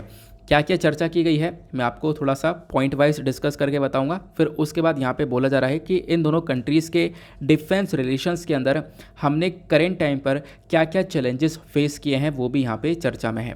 तो देखो इस आर्टिकल को आप लोग जीएस पेपर 2 से रिलेट कर सकते हो, इंटरनेशनल रिलेशन से। सिंपल सी बात है, इतना तो आप लोग यहाँ पे समझ गए होंगे, क्योंकि डेली बेसिस पर मैं आप लोग को ये आर्टिकल से रिलेट करना बता रहा हूँ। कभी कभी होता है यार कि आर्टिकल्स में रिलेट नहीं कर पाता हूँ या फिर याद नहीं रहता है, तो मतलब इतना आप लोग यहाँ पे ध्यान में रख सकते हो कि यार कभी कभी याद नहीं रहता है तो इसकी वजह से छूट जाता है। तो आप लोग खुद यहाँ पे रिलेट कर लिया करो, ठीक है। सिलेबस से रिलेट करोगे तो ज़्यादा बेनिफिट मिलेगा। आप खुद भी करोगे ना तो आपकी आदत पड़ जाएगी, आप आर्टिकल को आराम से फिर सिलेबस से लिंक करना सीख जाओगे। चलो अब यहाँ पे बात करते हैं दोनों कंट्रीज़ के डिफेंस रिलेशनशिप के बारे में। देखो अगर कोई भी दो देश के रिलेशनशिप को हम लोग पढ़ रहे हैं, किसी भी दो कंट्रीज़ के रिलेशनशिप्स को पढ़ रहे हैं, तो उसमें सबसे इंपॉर्टेंट पिलर डिफेंस कोऑपरेशन ज़्यादातर देखने को मिलता है। और वही केस इंडिया रशिया के कंट्रीज़ के रिलेशनशिप के अंदर भी इम्प्लीमेंट होता है। इन दोनों देशों के बीच में जो रिलेशनशिप है उसमें डिफेंस कोऑपरेशन में डिफेंस कोऑपरेशन ने बहुत इंपॉर्टेंट रोल प्ले किया है। अगर हम लोग देखें तो एक टाइम पर दोनों कंट्रीज़ के बीच में डिफेंस कोऑपरेशन को लेकर एक बार विवाद भी हो गया था, बीच में रिलेशन थोड़े ख़राब भी हुए थे, लेकिन उससे पहले बहुत ज़्यादा मजबूत थे। अगर मैं आपको बताऊं 2008 की बात है, 2008 में high level monitoring committee HLMC को सेटअप किया था डिफेंस सेक्रेटरी ने, यानी कि इंडिया के डिफेंस मिनिस्टर हो गए, उधर से यहाँ पर रशिया के लोग हो गए, तो इन सब ने मिलकर यहाँ पे काम किया था ताकि हम लोग क्या कर सकें, रेगुलर बेसिस पर मीटिंग कर सकें।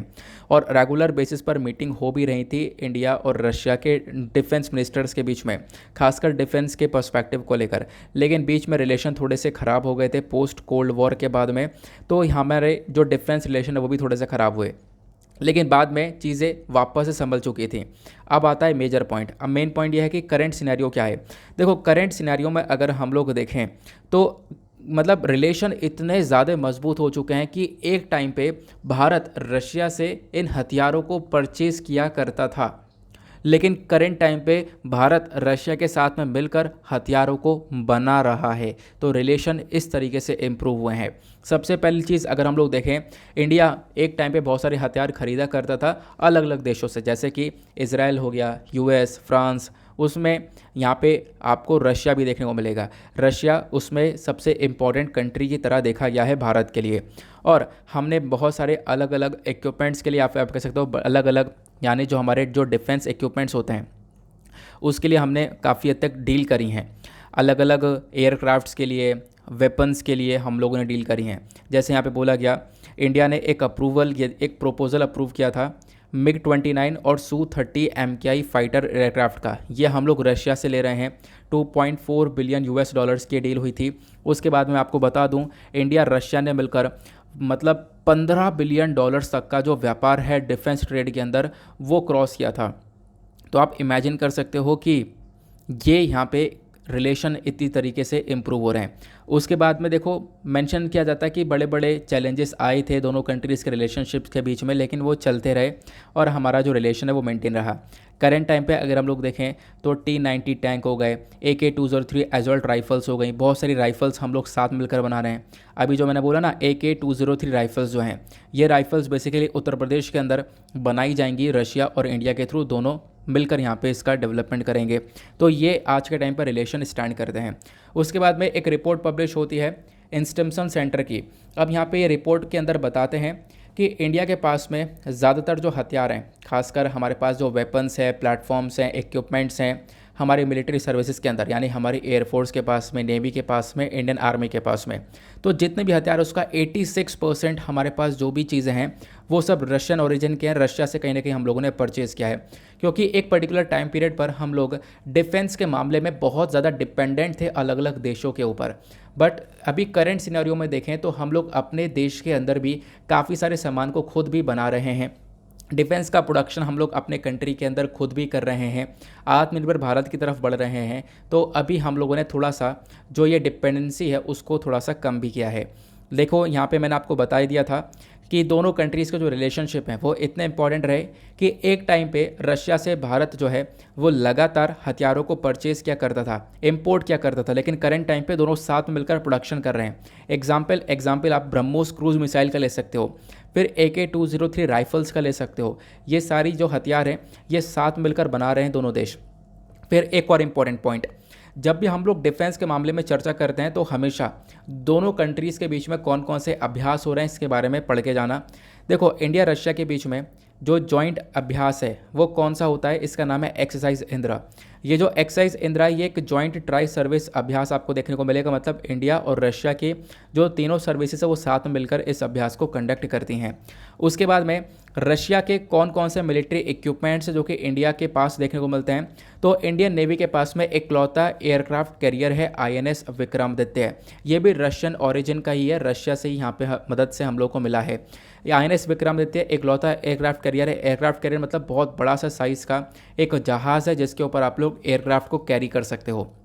तो INS विक्रमादित्य नाम का इकलौता एयरक्राफ्ट कैरियर है।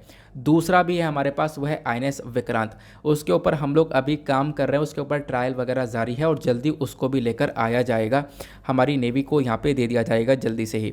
उसके बाद में एक न्यूक्लियर अटैक सबमरीन है, सबमरीन चक्रा 2। ये भी यहाँ पर रशियन ओरिजिन है। ये तो हो गई नेवी की बात। अब बात करें आर्मी की, तो आर्मी के पास में T-90 बैटल टैंक्स हुए, उसके बाद में T-72 मेन बैटल टैंक्स हुए, ये रशियन ओरिजिन के हैं।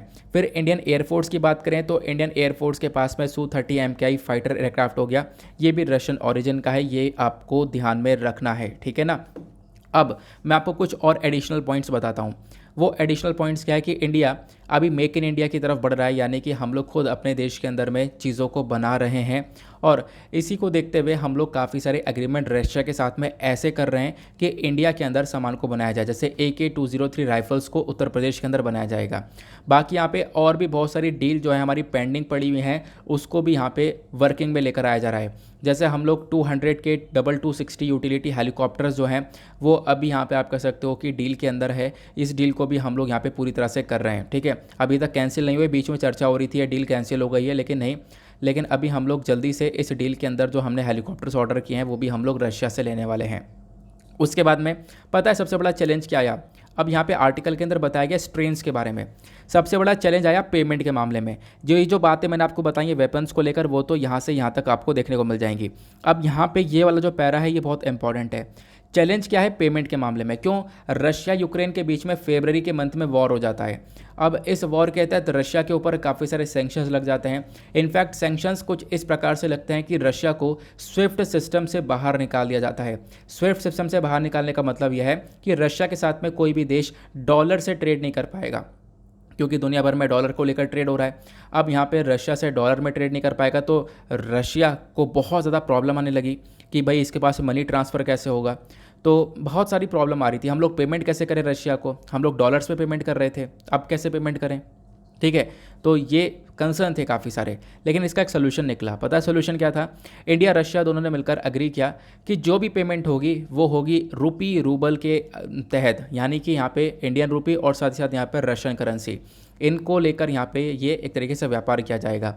और इसको लेकर ही हम लोगों ने क्या किया है, पेमेंट को किया है काफ़ी सारी चीज़ों को लेकर, ठीक है ना, ये आपको ध्यान रखना है। और हमने S-400 सिस्टम खरीदा है किससे? रशिया से, आपको पता होगा। अब S-400 सिस्टम हम लोगों ने परचेज़ किया और बहुत सारा जो पेमेंट्स हम लोगों ने किया है रशिया को वो बेसिकली हमने किया है रूपी और रूबल के उसमें, ठीक है, यानी कि आप कह सकते हो, यानी कि मतलब जो रशियन करेंसी और इंडियन करेंसी है इसी में व्यापार चल रहा है अभी करेंट टाइम पे। यानी डॉलर को यहाँ पे वैल्यू, मतलब अगर डॉलर बंद कर दिया गया था रशिया के अंदर में सैंक्शन लगाने के बाद में, तो कोई बात नहीं, इन्होंने यहाँ पे अपनी करेंसी में व्यापार करना चालू किया। और उसके बाद हम लोग पता है इम्पैक्ट क्या देख रहे हैं? इम्पैक्ट ये देख रहे हैं कि रशिया की करेंसी वापस से बढ़ती हुई नज़र आ रही है, वापस से इंक्रीज़ होती हुई नज़र आ रही है। फिर एट द लास्ट यहाँ पर एक चीज़ और मेंशन की जाती है, हम लोगों ने यहाँ पर S-400 एयर्स डिफेंस सिस्टम का जो डील है वो रशिया के साथ में 2018 में किया था कि हम लोगों को ये सिस्टम चाहिए, और हमने ये सिस्टम जो है रशिया से परचेज़ भी किया है, ये आपको पता होगा। एक बैच तो आ चुका है, दूसरा बैच हमारे पास में आना है ये S-400 सिस्टम का। और पता है इसकी वजह से एक सबसे बड़ी दिक्कत क्या है? कार्डसा सैंक्शंस की। यूएसए ने यहाँ पर बोल रखा है कि अगर इंडिया ये डिफेंस सिस्टम रशिया से परचेज़ करेगा तो अमेरिका जो है इंडिया के ऊपर में कार्डसा सैंक्शंस लगा सकता है, जो कि और भी देशों के ऊपर लगा चुका है। कार्डसा सैंक्शंस कौन से होते हैं? ये होता है countering America's adversaries through sanctions act. अब आपको एक बात में ध्यान में रखना है, वो ये है कि देखो कार्डसा सैंक्शन जैसे कि नॉर्थ कोरिया के ऊपर लगाया गया, और उसके बाद में यहाँ पे कुछ और भी देश हैं जिन्होंने यहाँ पर रशिया के साथ में हथियारों को लेकर व्यापार किया, उनके ऊपर लगाया गया है। क्यों? क्योंकि यहाँ पे अमेरिका नहीं चाहता कोई देश रशिया के साथ में व्यापार करे, और अमेरिका नहीं चाहता कि हम लोग रशिया के साथ में अगर कुछ सामान खरीदते हैं तो रशिया का पास पैसा जाए और रशिया की सरकार के लिए वो रेवेन्यू जनरेशन बने।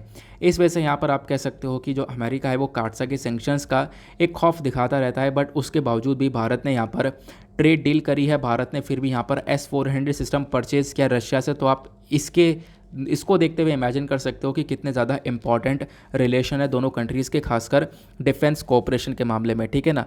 तो ये इस आर्टिकल के अंदर डिटेल से समझाया गया। चलो आते हैं उसके बाद हम लोग अपने नेक्स्ट इंपॉर्टेंट आर्टिकल की तरफ। नेक्स्ट आर्टिकल के अंदर आप देखोगे टेक्स्ट एंड कॉन्टेक्स्ट के ऊपर दो आर्टिकल आते हैं रोज़ाना। एक आर्टिकल ये भी है, ये बात करता है नेशनल इन्वेस्टिगेशन एजेंसी के बारे में। मैंने आपको NIA के बारे में काफ़ी बार बता रखा है। देखो उदयपुर के अंदर जो ये पूरा का इंसिडेंट्स देखने को मिला है, तो उसके तहत NIA की टीम पहुंची है इन्वेस्टिगेशन करने के लिए, इसी वजह से ये चर्चा में है। और इस पूरे आर्टिकल में समझाया गया NIA क्या है, NIA कैसे काम करता है, NIA को कब लेकर आया गया था, NIA को क्यों लेकर आया गया था, NIA के पास क्या पावर्स हैं, वो सारी बातें इस आर्टिकल के अंदर कवर की गई हैं। चलो मैं आपको फिर भी बता देता हूँ। तो नेशनल इन्वेस्टिगेशन एजेंसी, इस आर्टिकल को GS पेपर 2 से रिलेट कर सकते हो। नेशनल इन्वेस्टिगेशन एजेंसी को बनाया गया था नेशनल इन्वेस्टिगेशन एजेंसी एक्ट 2008 के अकॉर्डिंग, तो 2008 में बनाया गया। अब 2008 में आपको पता होगा मुंबई के अंदर एक टेरर अटैक हुआ था, उसके बाद में हम लोगों ने इस पर्टिकुलर बॉडी को बनाया। प्लस नेशनल इन्वेस्टिगेशन एजेंसी जो है एक सेंट्रल एजेंसी है, केंद्र सरकार के अंडर में आती है, जो कि यहाँ पे इन्वेस्टिगेट करती है काफ़ी सारे क्राइम्स को, ठीक है ना। अब यहाँ पे आप ध्यान में रखना कैसे क्राइम हो सकते हैं वो, कोई ऐसे क्राइम जो कि हमारे देश के लिए काफ़ी बड़ा खतरा है, हमारे देश के लिए हमारे देश की सॉवरेटी के लिए, सिक्योरिटी के लिए, इंटीग्रिटी के लिए अगर खतरा है, तो उसको इन्वेस्टिगेट करने का काम, उसको देखने का काम नेशनल इन्वेस्टिगेशन एजेंसी का है। उसके बाद में इतने के साथ साथ कुछ और भी चीज़ें, जैसे कि मान लो स्मगलिंग हो रही है, ठीक है, और फेक करेंसी की स्मगलिंग हो रही है, कुछ इस प्रकार की चीज़ें भी हो रही हैं, तो फिर उन चीज़ों को देखने का काम भी नेशनल इन्वेस्टिगेशन एजेंसी के पास में ही है। और इसका सबसे मेजर ऑब्जेक्टिव क्या है, अगर हम लोग ये सारे काम देखें एनआईए के पास में है, इनमें से सबसे मेन ऑब्जेक्टिव है एनआईए का टेरर को कॉम्बैट करना, यानी कि आतंकवाद से लड़ने का ये वर्क करता है। प्लस इसीलिए हम लोग इसको बोलते हैं central counter terrorism law enforcement agency, तो ऐसे भी यहाँ पर इसको बोला जाता है। एनआईए का हेडक्वार्टर न्यू दिल्ली में देखने को मिलेगा। इसके कुछ ब्रांचेस हैं, वो कहाँ पे अवेलेबल हैं, तो हैदराबाद, गुवाहाटी, कोची, लखनऊ, मुंबई, कोलकाता, रायपुर, जम्मू के अंदर ये अलग अलग ब्रांचेस देखने को मिलेंगे। अब क्वेश्चन यहाँ पर ये आता है कि नेशनल इन्वेस्टिगेशन एजेंसी की ज़रूरत क्या पड़ गई। तो मैंने आपको बताया कि 2008 से पहले हम लोग देख पा रहे हैं लगातार जो टेररिज्म है, आतंकवाद है, वो काफ़ी बढ़ रहा था, क्राइम जो है काफ़ी इंक्रीज़ हो रहा था, स्मगलिंग हो रही थी हथियारों की, ड्रग्स की स्मगलिंग हो रही थी, फेक इंडियन करेंसी काफ़ी हद तक बढ़ रही थी। इस प्रकार के क्राइम अपने उच्च स्तर पर देखने को मिल रहे थे। तो 2008 के अंदर तो मुंबई टेरर अटैक भी हो गया। अब उस टेरर अटैक के बाद में फाइनली डिसीजन लिया जाता है कि हम लोगों को इन सारे पर्टिकुलर क्राइसिस को टैकल करने के लिए एक बॉडी की ज़रूरत है, और उसके बाद में नेशनल इन्वेस्टिगेशन एजेंसी को बनाया गया। फिर उसके बाद में मैंने आपको बता दिया कि देखो इन्वेस्टिगेशन वगैरह होती है, वो काम यहाँ पे इस बॉडी का काम है। प्लस इन्वेस्टिगेशन के तहत या फिर इन्वेस्टिगेशन के बाद होता क्या, यहाँ पर किसी व्यक्ति को एनआईए का जो स्पेशल कोर्ट है, इनका जो है खुद का स्पेशल कोर्ट देखने को मिलता है। उस स्पेशल कोर्ट के अंदर फिर उसको ट्रीट किया जाता है। ये भी आप लोग को यहाँ पे ध्यान में रखना है, ये कुछ इंपॉर्टेंट बातें नज़र आती हैं। उसके बाद में नेशनल इन्वेस्टिगेशन एजेंसी के अंदर रिसेंट टाइम में कुछ अमेंडमेंट्स करे गए, कुछ चेंजेस करे गए। तो एनआईए अमेंडमेंट बिल 2019 के अंदर पास किया गया था पार्लियामेंट के थ्रू, और इसके अंदर कुछ चेंजेस करे गए थे। चेंजेस यहाँ पे क्या किए गए थे, एनआईए की पावर को बढ़ा दिया गया था। अभी तक एनआईए आतंकवाद, स्मगलिंग के केसेस को देख रहा था। नाउ यहाँ पे इसके अंदर कुछ एडिशनल ऑफेंसेस को ऐड कर दिया गया, जैसे मानव की तस्करी कोई हो रही है, ठीक है, या फिर फेक करेंसी, ऑब्वियस सी बात है, जो पहले वाला केस था वो हो गया। प्लस यहाँ पे कोई व्यक्ति कोई ऐसे हथियार हैं जिसको बैन कर रखा है, लेकिन उसकी मैन्युफैक्चरिंग फिर भी हो रही है, उसकी बिक्री फिर भी हो रही है, तो वो वाले केस देखना। प्लस यहाँ पे साइबर टेररिज्म को टैकल करना, ये सारे और भी पावर्स यहाँ पे एनआईए के पास में दे दी गई थी इस पर्टिकुलर अमेंडमेंट के बाद में, ठीक है ना। तो एनआईए को लेकर ये सारी इन्फॉर्मेशन आपको देखने को मिल जाती है। ये मैंने आपको डिटेल से एनआईए के बारे में बता दिया, कब कब यहाँ पे अमेंडमेंट किया गया ये हम लोगों ने डिस्कस किया।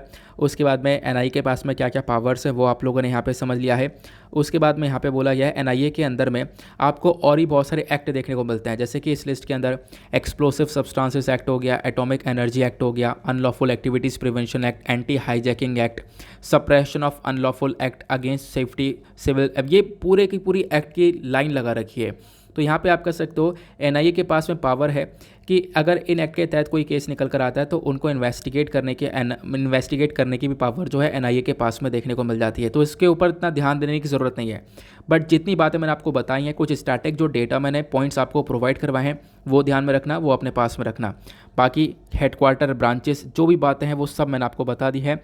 ये मुंबई के अंदर जो टेरर अटैक हुआ था वो मैंने आपको समझा दिया है, अमेंडमेंट के बारे में समझा दिया है, क्या पावर्स है वो समझा दिए हैं। आगे आते हैं हम लोग अपने नेक्स्ट एडिटोरियल की तरफ। अगले एडिटोरियल में पहले तो हम लोग अपने डेटा पॉइंट को कवर करेंगे। डेटा पॉइंट बहुत ज़्यादा इंपॉर्टेंट है आज का। ये बात करता है प्लास्टिक प्रॉब्लम के बारे में। इंडिया के अंदर जो प्लास्टिक प्रॉब्लम है वो काफ़ी ज़्यादा ही देखने को मिल जाती है। देखो, खासकर आपको सिंगल यूज़ प्लास्टिक जो है ये सबसे बड़ी प्रॉब्लम देखने को मिलेगी। अभी आपको पता है कि हमारी केंद्र सरकार ने 1 जुलाई से सिंगल यूज़ प्लास्टिक को कर दिया है पूरी तरह से बैन। सिंगल यूज़ प्लास्टिक क्या होती है, यानी आपने एक बार यूज़ करना है और उसके बाद आप फेंक देते हो, उसको सिंगल यूज़ प्लास्टिक बोला जाता है। तो 1 जुलाई से इसको बैन कर दिया गया।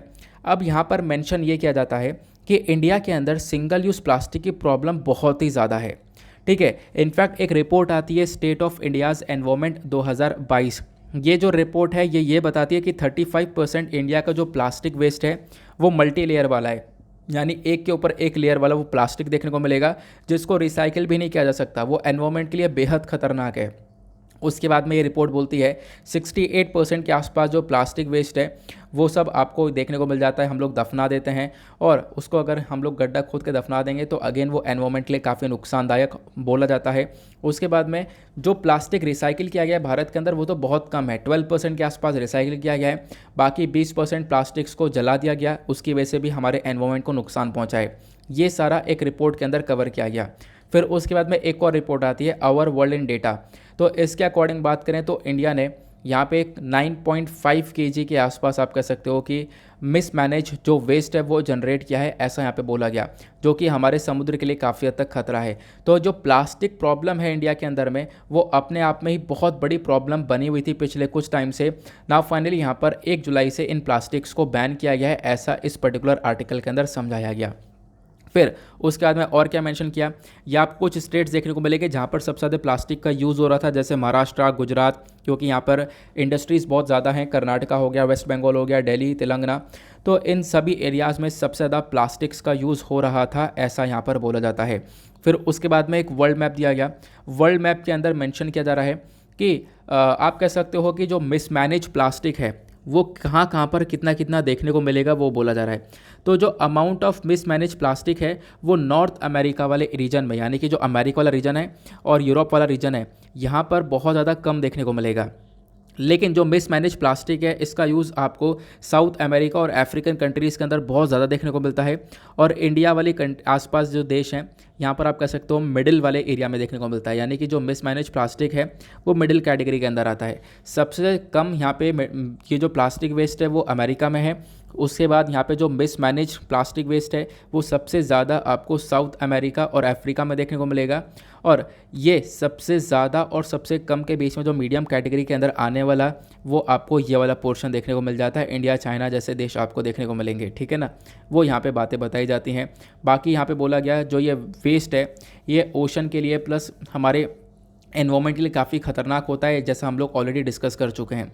बोला यह जाता है कि जो प्लास्टिक वेस्ट है ये छोटे छोटे टुकड़ों में भी टूट जाता है, और छोटे छोटे टुकड़ों में यानी कि माइक्रो प्लास्टिक्स के अंदर में टूटने के बाद में क्या होता है, ये हमारे एनवायरनमेंट के अंदर, हमारे खासकर ओशन के अंदर पहुंचता है, और ओशन से यहाँ पर जो जानवर है, मछली वगैरह है, वो उनको खा लेती हैं, और इंसान फिर यहाँ पर सी फूड को खाते हैं, यानी कि मछली को खाते हैं। तो यहाँ पर आप कह सकते हो ओवरऑल जो प्लास्टिक है वो डायरेक्टली इंसान के अंदर भी जाता हुआ नज़र आता है। तो ये सारी प्रॉब्लम्स थी, बट जिसकी वजह से अभी फ़िलहाल तो बैन कर दिया गया है। आगे देखेंगे कितने अच्छे से इसको इम्प्लीमेंट किया जाएगा। अगर फिर भी देखो, अब तो बैन वैसे कर दिया गया है, अगर फिर भी कोई यूज़ करता है तो उस पर लाख रुपए का जुर्माना है और सज़ा भी यहाँ पर देखने को मिल सकती है, ठीक है ना। आई होप आप लोगों को यहाँ पे ये भी क्लैरिटी मिल चुकी है। बाकी मैंने काफ़ी बार आपके साथ में डिस्कस कर लिया है सिंगल यूज़ प्लास्टिक को लेकर, कुछ डेटा पहले ही प्रोवाइड करवा दिया है। मैं PDF के अंदर में आपको ये डेटा प्रोवाइड करवा दूंगा, ठीक है। ये आपको स्क्रीन पर जो नीचे की साइड में सिंगल यूज़ प्लास्टिक को लेकर कुछ डेटा दिख रहा होगा, एक सेकेंड, ये दिख रहा होगा। तो ये डेटा मैं आपको प्रोवाइड करवा दूंगा, सिंगल यूज़ प्लास्टिक क्या होती है, एक बार यूज़ करो और थ्रो कर दो। बाकी इंडिया के अंदर क्या कंसर्न है वो मैंने आपको समझा दिया, दिक्कत क्या है ये मैंने आपको समझा दिया। बाकी दुनिया भर में कौन कौन सी कंट्रीज़ ने बैन किया है प्लास्टिक को, उसको लेकर भी इन्फॉर्मेशन दी है। जब आप लोग दुनिया भर के अंदर देशों को देखते हो तो लगभग आप कह सकते हो कि बहुत सारे देशों ने बहुत पहले बैन कर दिया था। बांग्लादेश यहाँ पे पहला देश बना था जिसने प्लास्टिक बैग्स को बैन किया साल 2002 में। उसके बाद न्यूजीलैंड बना यहाँ पर एक लेटेस्ट कंट्री जिसने प्लास्टिक बैग्स को बैन किया साल 2019 में। फिर उसके बाद में चाइना, यहाँ पर आप कह सकते हो चाइना ने भी प्लास्टिक बैग्स को बैन कर रहा है। उसके बाद में US ने भी बैन किया है। नाउ अब इंडिया ने भी यहाँ पर इन प्लास्टिक बैग को बैन कर दिया है। आगे आते हैं अगले एडिटोरियल पर। नव अगला एडिटोरियल काफ़ी इंपॉर्टेंट होने वाला है। यहाँ पे ऑथर हैं श्री कुमार नालोर साहब। तो इन्होंने क्या डिस्कस किया है, एक एक करके यहाँ पर चीज़ों को हम लोग समझने की कोशिश करेंगे। ये बोलते हैं कि देखो हम लोगों को आप कह सकते हो कि ज़रूरत है एक नेशनल प्लान की ऑन इलेक्ट्रिकल सेफ्टी। मतलब कि देखो जो यहाँ पे इलेक्ट्रिकल सेफ्टी है, बहुत सारे केसेस ऐसे निकल कर आते हैं जहाँ पे बिजली की वजह से या फिर इलेक्ट्रिकल शॉक की वजह से काफ़ी सारे लोग सफ़र करते हैं, काफ़ी सारे लोगों की जान जाती है इस बिजली के झटके की वजह से। तो हमें ज़रूरत है कि इलेक्ट्रिकल सेफ्टी को लेकर हम लोग एक नेशनल प्लान को बनाएं, ऐसा यहाँ पर ऑथर मेंशन करते हैं। अब ऑथर ने क्या क्या बोला है एक एक करके हम लोग डिस्कस करेंगे उस पूरे एडिटोरियल की बातें। सबसे पहली चीज़ यहाँ पर आपको ध्यान में रखनी है, यहाँ पे बोला जाता है कि देखो बहुत सारे कारण आपको देखने को मिलेंगे इंडिया की ग्रोथ के अंदर में। देखो इंडिया की ग्रोथ अपने आप में बहुत ज़्यादा रही है। इंडिया ने पावर सेक्टर के मामले में बहुत अच्छा अचीवमेंट अचीव किया है। यहाँ पे आप कह सकते हो पावर सेक्टर यानी कि बिजली को उत्पन्न करने में, एनर्जी को बनाने में इंडिया ने बहुत अच्छी तरीके से काम किया है। लेकिन जब आप लोग देखोगे इंफ्रास्ट्रक्चर वगैरह काफ़ी ज़्यादा हम लोगों ने ग्रो किया है। इलेक्ट्रिसिटी का कनेक्शन घर घर के अंदर देखने को मिलेगा। यहाँ पे इलेक्ट्रिकल सप्लाई मिल रही है काफ़ी सारे जगह पर, तो 24 घंटे आपको बिजली मिल रही है। तो ये सारे फ़ायदे इंडिया के अंदर तो डेफिनेटली बड़े हैं। उसके बाद हम लोग पोल्यूशन को कम करने के ऊपर फोकस कर रहे हैं, ये सारी अच्छी बातें हैं। लेकिन यहाँ पे इसी इलेक्ट्रिकल सेक्टर के अंदर एक सबसे बड़ी प्रॉब्लम है, वो है इलेक्ट्रिकल एक्सीडेंट। इलेक्ट्रिकल एक्सीडेंट सबसे बड़ी प्रॉब्लम बनकर आया है। यहाँ पे बोला गया कि देखो, कोई भी चीज़ है उसकी प्रॉब्लम्स और फेलियर्स को अगर आप लोगों ने समझ लिया तो आप लोग यहाँ पर आप कह सकते हो कि ग्रोथ पर काम कर सकते हो। तो यहाँ पे मतलब अंडरस्टैंड करना प्रॉब्लम और फेलियर को, ये बहुत इंपॉर्टेंट है ग्रोथ और सक्सेस के लिए। अगर आपको ग्रो करना है तो आप अपने अंदर प्रॉब्लम को समझो, या फिर आप कह सकते हो कहाँ पे आप फेल हो रहे हो उसको समझो, उसके ऊपर काम करो, और उसके ऊपर काम करोगे तो आपको डेफिनेटली सक्सेस मिलेगी। वही कंडीशन यहाँ पर देखने को मिल रही है, ऐसा ऑथर बोलते हैं। ऑथर ने बोला कि हम लोग देख रहे हैं लगातार इलेक्ट्रिकल एक्सीडेंट के जो केसेस हैं वो इंक्रीज़ होते हुए नज़र आए हैं, और इसी की वजह से हम लोग को ज़रूरत है इन एक्सीडेंट्स को कम कर सकें, इन लोगों को हम लोग एक सेफ्टी प्रोवाइड करवा सकें। कुछ केसेस के अंदर हम लोगों ने देखा है कि मतलब इन लोगों के लिए कोई भी सेफ्टी वगैरह नहीं दी जा रही है। मतलब ये जो खासकर लोग वर्कर्स काम कर रहे हैं इलेक्ट्रिसिटी के अंदर में, इलेक्ट्रिसिटी सेक्टर में बहुत सारे लोग काम करते हैं, ठीक है, तो उनको एक सेफ्टी किट वगैरह मिलनी चाहिए, उन स्टाफ को सेफ्टी किट मिलनी चाहिए, लेकिन यहाँ पर उनके ऊपर कोई भी पैसा ज़्यादा खर्चा नहीं जा रहा है। ये भी एक बहुत बड़ा कंसर्न है, ऐसा ऑथर मेंशन करते हैं। फिर ऑथर मेंशन करते हैं कि अगर हम लोग एक डेटा देखें एनसीआरबी का, that is national crime records bureau का, तो जो नंबर ऑफ़ फैटिलिटीज़ हैं, यानी जो लोगों की जान गई है, जान जाने का जो रेट है वो बहुत ज़्यादा बढ़ता हुआ नज़र आया है। इलेक्ट्रिक शॉक की वजह से हम लोग देखें तो साल 1990 में 1990 में लगभग 3000 लोगों के आसपास की जान गई थी, लेकिन जब आप लोग इसको कंपेयर करते हो साल 2020 से, तो साल 2020 में लगभग 16,000 लोगों की जान गई है। तो आप इमेजिन कर सकते हो कि हाँ, इलेक्ट्रिकल एक्सीडेंट की वजह से जो जान है वो बहुत ज़्यादा बढ़ चुकी हैं।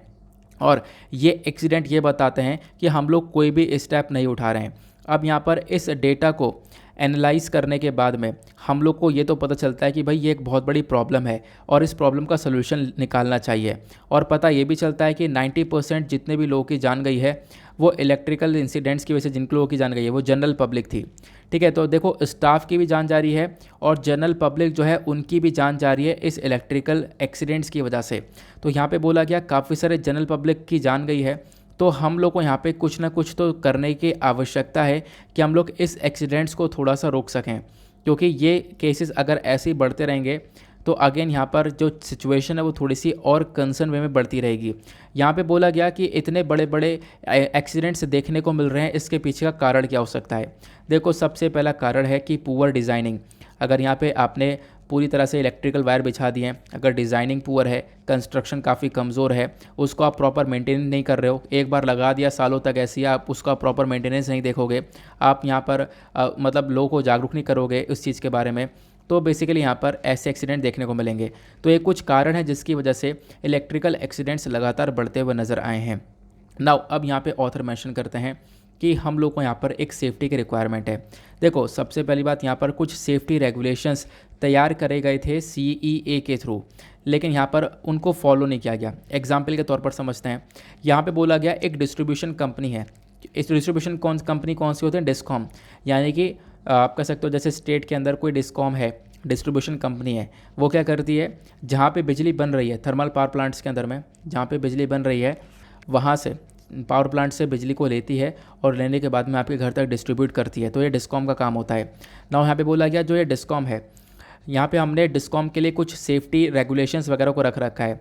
डिस्कॉम के अंदर जो भी ऑफिसर्स वगैरह काम करते हैं, ठीक है, आप कह सकते हो उनसे बोला गया था आप रिपोर्ट वगैरह पूरी तैयार करोगे, आप लोग सेफ्टी को लेकर काम करोगे, लेकिन कुछ भी यहाँ पर सेफ्टी को लेकर काम नहीं किया गया है।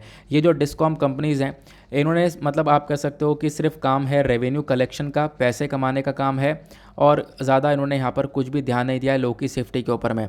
और इसी की वजह से यहाँ पर क्या हुआ है, एक्सीडेंट्स लगातार इंक्रीज़ हुए हैं, ऐसा बोला गया। ये जो डिस्कॉम कंपनीज़ आपको देखने को मिलेंगी, ये अंडर स्टाफ है, बहुत कम लोग काम कर रहे हैं, और बहुत लोग कम काम करने के साथ साथ उन लोगों की सेफ्टी के ऊपर भी ध्यान नहीं दिया जा रहा है। अगर कोई मर जाता है तो उसको कंपनसेशन देकर, आप कह सकते हो उसकी फैमिली को कंपनसेशन दे दिया और बोल दिया यहाँ पे एक एक्सीडेंट था, लेकिन आप कह सकते हो इसको रोका भी तो जा सकता है ना, लोग की जान से बढ़कर क्या चीज़ है। तो इलेक्ट्रिकल सेफ्टी यहाँ पर एक पब्लिक इंटरेस्ट चैलेंज बन जाता है, इसको हम लोग अचीव कर सकते हैं डेफिनेटली, लेकिन यहाँ पे सभी लोगों को मिलकर आना पड़ेगा, ठीक है, ये यहाँ पर मेंशन किया जाता है। हमें ज़रूरत है एक नेशनल प्रोग्राम की, ताकि जो ये इलेक्ट्रिकल इंसिडेंट्स है खासकर डिस्ट्रीब्यूशन सेक्टर के अंदर, यानी जो डिस्कॉम कंपनीज होती हैं उसके अंदर इलेक्ट्रिकल एक्सीडेंट जो देखने को मिल रहे हैं उसको हम लोग कम कर सकें। इसके लिए एक प्रोग्राम लेकर आओ और कुछ रूल्स एंड रेगुलेशंस लेकर आओ और सभी के ऊपर लागू कर दो, और सभी के ऊपर लागू करने के साथ साथ कोई इंप्लीमेंट नहीं करता तो उसके ऊपर पेनल्टी वगैरह चार्ज करो। वो चीज़ें यहाँ पर सही रहने वाली हैं। तो ये जो मेजर हैं ये कहीं ना कहीं इलेक्ट्रिकल सप्लाई को एक तरीके से मतलब इलेक्ट्रिकल एक्सीडेंट्स को कहीं ना कहीं रोक पाएंगे, ऐसा यहाँ पे बोला गया है। आई होप आप लोगों ने यहाँ पर इन चीज़ों को समझ लिया है। तो ये चीज़ें, ये कंसर्न आपको देखने को मिल जाते हैं। खासकर जो हमारी डिस्ट्रीब्यूशन कंपनीज़ होती हैं उनके अंदर एक्सीडेंटल मतलब ये जो इलेक्ट्रिकल एक्सीडेंट्स हैं वो सबसे ज़्यादा देखने को मिलते हैं। उसी को कम करने के बारे में ऑथर ने फोकस यहाँ पे किया है। आगे आते हैं अगले आर्टिकल पर। आज का आखिरी एडिटोरियल ये भी काफ़ी ज़्यादा इंपॉर्टेंट है कि जयनंद मुराली साहब ने लिखा है। ये बात करते हैं कस्टोडियल डेथ के बारे में। कस्टोडियल डेथ के बारे में आपको काफ़ी बार पढ़ाया है, यानी कि एक व्यक्ति को अगर कस्टडी में लिया हो और कस्टडी में लेने के बाद में उसको इतना टॉर्चर किया, उतना ज़्यादा यहाँ पर टॉर्चर किया कि उस व्यक्ति की जान चली जाती है, ये कस्टोडियल डेथ होता है। अब यहाँ पे ऑथर क्या बोलते हैं एक एक करके समझेंगे। ऑथर ये बोलते हैं कि देखो टेक्नोलॉजी एक सोल्यूशन हो सकती है, लेकिन प्रॉपर कोई सोल्यूशन नहीं है टेक्नोलॉजी कस्टोडियल डेथ को रोकने का। कुछ और स्टेप हम लोग को उठाने होंगे। ऑथर यहाँ पर मेंशन करते हैं कि देखो, अगर हम लोग साल 2001 से लेकर साल 2018 के बीच में देखें तो लगभग 2000 लोगों की जान गई है पुलिस कस्टडी के अंदर में। लेकिन लोगों की जान तो बहुत ज़्यादा गई, उनको टॉर्चर किया गया होगा तभी यहाँ पर पुलिस कस्टडी में जान गई है उनकी। लेकिन आप कह सकते हो सिर्फ और सिर्फ 26 पुलिस वाले ही दोषी साबित हुए हैं इन 2000 डेथ के ऊपर। तो कहीं ना कहीं यहाँ पर कस्टोडियल डेथ जो है ये एक बहुत बड़ी प्रॉब्लम बनकर निकली है। ठीक है, कस्टोडियल डेथ को लेकर कोई स्टेप ज़्यादा उठाए नहीं जा रहे हैं, क्योंकि 2000 डेथ हुई और सिर्फ 26 पुलिस वाले दोषी साबित हुए हैं 2001 से लेकर 2018 के बीच में। और इसी चक्कर में कस्टोडियल डेथ काफ़ी ज़्यादा चर्चा में है। तमिलनाडु के अंदर रिसेंट डेज में कस्टोडियल डेथ काफ़ी चर्चा में था। तो और इसी को लेकर यहाँ पे आर्टिकल लिखा गया है, ऑथर ने मेंशन किया गया है। देखो मतलब अगर हम लोग बोलें आर्टिकल न्यूज़ में क्यों है, तो यही कारण है कि केसेस तो बहुत सारे निकल रहे हैं कस्टोडियल डेथ के, लेकिन पुलिस वाले मतलब आप कह सकते हो दोषी साबित नहीं हुए हैं। फिर ऑथर मेंशन करते हैं कि हम लोग कस्टोडियल डेथ को रोकने के लिए क्या कर रहे हैं, टेक्नोलॉजी का इस्तेमाल कर रहे हैं। टेक्नोलॉजी का इस्तेमाल करना सही रहेगा, तो इसको समझते हैं। देखो यहाँ पे जो ये कस्टोडियल डेथ की प्रॉब्लम है इसको टैकल करने के लिए टेक्नोलॉजी का इस्तेमाल किया गया। टेक्नोलॉजी तो आप कहोगे ऐसा कैसे, मतलब टेक्नोलॉजी क्या यूज़ कर सकते हैं, कैमरा यूज़ किया गया है, बॉडी कैमरे को यूज़ किया गया है ना। फिर उसके बाद में जो DTD टेस्ट होते हैं, मतलब कि डिसेप्शन डिटेक्शन टेस्ट होते हैं, क्या होते हैं आगे मैं आपको बताऊंगा। जैसे पॉलीग्राफ हो गया, नार्को एनालिसिस हो गया, ब्रेन मैपिंग हो गया, ये हमारे DDT टेस्ट कहलाते हैं। तो बोला गया कि भाई टेक्नोलॉजी वाकई में हेल्प कर सकती है, नो डाउट टेक्नोलॉजी बहुत अच्छी है, कस्टोडियल डेथ को रोक सकती है। लेकिन आप ये भी तो देखो, क्या सिर्फ टेक्नोलॉजी के ऊपर हमें रुक जाना चाहिए, क्योंकि टेक्नोलॉजी के अपने आप में बहुत सारे नुकसान भी हैं। जब आप लोग बात करते हो DDT के बारे में, तो ऑथर ने DDT के बारे में मेंशन किया है। ये क्या है, तो मैंने आपको बताया, इसकी फुल फॉर्म मैं आपको एक बार बोल देता हूँ, डिसेप्शन डिटेक्शन टेस्ट। जैसा आप लोग यहाँ पर देख पाओगे ये एग्जैक्टली मेंशन किया गया है। ये रहा, एक सेकंड रुक जाओ, डिसेप्शन डिटेक्शन टेस्ट। इसके अंदर पॉलीग्राफ, नार्को एनालिसिस और ब्रेन मैपिंग जैसी यहाँ पर आप कह सकते हो चीज़ें आती हैं। अब ये क्या है पॉलीग्राफ और ये सारी चीज़ें, तो देखो यहाँ पर इंसान को उसकी मतलब जैसे कि हम लोग पॉलीग्राफ की बात करें तो पॉलीग्राफ को हम लोग लाई डिटेक्टर टेस्ट बोलते हैं। अगर इंसान कोई झूठ बोला है तो पकड़ लिया जाएगा। कैसे, तो एक प्रोसेस है, उसकी जो ब्लड प्रेशर होती है, पल्स होती हैं, ठीक है, स्किन कंडक्टिविटी है, उसको मेजर किया जाता है। अगर झूठ बोलेगा तो उसके अंदर तुरंत चेंजेस आएंगे, तो उसको पकड़ लिया जाएगा। तो इन चीज़ों का इस्तेमाल किया जा रहा है, ये टेक्नोलॉजी इस्तेमाल हो रही है। फिर नार्को एनालिसिस का इस्तेमाल हो रहा है। नार्को एनालिसिस क्या है, तो जो सोडियम पेंटोथल है ये बॉडी के अंदर डाल दिया जाता है, बॉडी के अंदर ये ड्रग को इंजेक्ट कर दिया जाता है, जिससे बॉडी न्यूट्रल हो जाती है, एक नशे में पहुंच जाती है आप कह सकते हो, और फिर वो व्यक्ति सच्चाई बोलना चालू कर देता है। ये भी टेस्ट होता है। फिर उसके बाद में एक ब्रेन मैपिंग टेस्ट होता है, इसको P300 टेस्ट बोलते हैं। ये भी ऐसे ही किया जाता है, ब्रेन पे मशीन लगा के, यानी झूठ को पकड़ने के लिए यहाँ पर ही सारे टेस्ट किए जाते हैं। तो ये सारी टेक्नोलॉजी का करेंट टाइम पर इस्तेमाल हो रहा है, ऐसा यहाँ पे बोला गया। फिर उसके बाद में ऑथर मेंशन करते हैं, ये मतलब DDT टेक्नोलॉजी के बाद में दूसरी टेक्नोलॉजी इस्तेमाल हो रही है रोबोट्स की। तो रोबोट्स का भी काफ़ी ज़्यादा इस्तेमाल हो रहा है। रोबोट्स को आप कह सकते हो यहाँ पे यूज़ किया जा रहा है, और रोबोट्स के अंदर आर्टिफिशियल इंटेलिजेंस का इस्तेमाल किया जा रहा है, ठीक है ना। आर्टिफिशियल इंटेलिजेंस और जो मशीन लर्निंग है ये अपने आप में एक इम्पॉर्टेंट टूल बन चुका है। ये हम लोग देख पा रहे हैं, इसका यूज़ बहुत ज़्यादा हो रहा है, ये भी हम लोग देख पा रहे हैं। लेकिन यहाँ पे कुछ कंसर्न भी दिखाया ऑथर ने बोला है भाई आर्टिफिशियल इंटेलिजेंस या रोबोट टेक्नोलॉजी को लेकर ये जो टेस्ट वगैरह हो रहे हैं इसको लेकर कुछ दिक्कत है, लीगली भी और एथिकली भी बहुत सारी प्रॉब्लम्स देखने को मिल सकती हैं। यहाँ पर बायसनेस देखने को मिल सकता है, टेक्नोलॉजी से एक बहुत बड़ा खतरा देखने को मिल सकता है, टेक्नोलॉजी का उल्टा उपयोग किया जा सकता है, टेक्नोलॉजी को हैक किया जा सकता है, सर्विलांस का मिसयूज़ किया जा सकता है। ये सारी यहाँ पर मतलब टेक्नोलॉजी की प्रॉब्लम्स बोली गई हैं ऑथर के थ्रू। ऑथर ने यहाँ पर बोला है कि अपने आप में टेक्नोलॉजी में काफ़ी सारी प्रॉब्लम है, हम लोग को ज़रूरत क्या है, हम लोग को ज़रूरत है एक स्ट्रैटेजी की।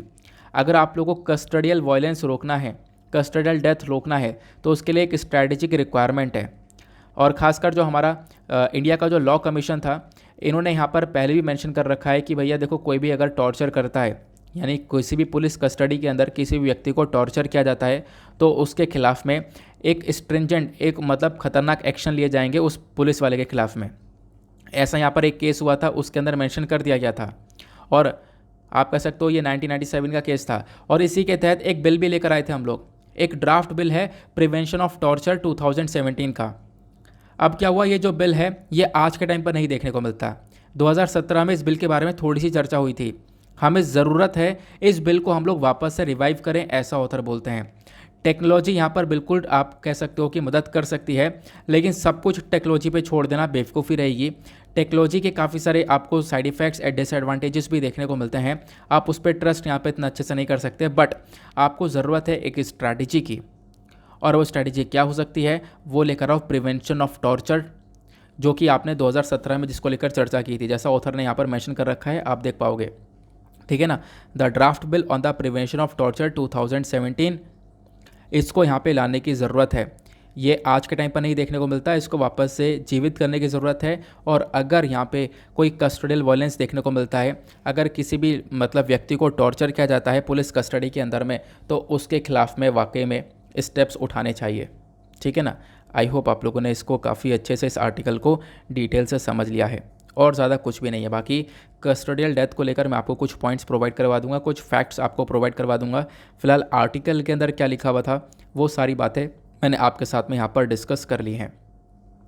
नाउ अब फटाफट चलते हैं हम लोग अपने मेंस क्वेश्चन तो आप लोगों ने देख लिया है। मेंस क्वेश्चन के बाद में हम लोग अपनी वोकैब्स को देखते हैं, आज की वोकैबलरीज़ क्या क्या है हमारे पास में। तो वोकैबलरी में सबसे पहला वोकैब आता है स्टैग्नेशन। स्टैग्नेशन मतलब होता है स्थिरता, ठीक है। उसके बाद आता है दूसरा वोकैब स्क्वैबल। स्क्वैब मतलब होगा तकरार, एक आर्गूमेंट करना या तकरार जिसको हम लोग बोल सकते हैं।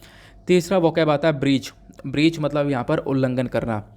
फिर चौथा आता है वेरीनेस। वेरीनेस मतलब सावधानी या सीरियस अटेंशन। फिर पांचवा वोकैब आता है सेम्बलेंस। सेम्बलेंस मतलब अपीयरेंस, शो करना, दिखावा करना, ठीक है। तो यहाँ पे आप लोग ध्यान में रख सकते हो, ये पांचों वोकैब्स हो गई। इंपॉर्टेंट वोकैब्स भी यहाँ पे कवर हो चुकी हैं।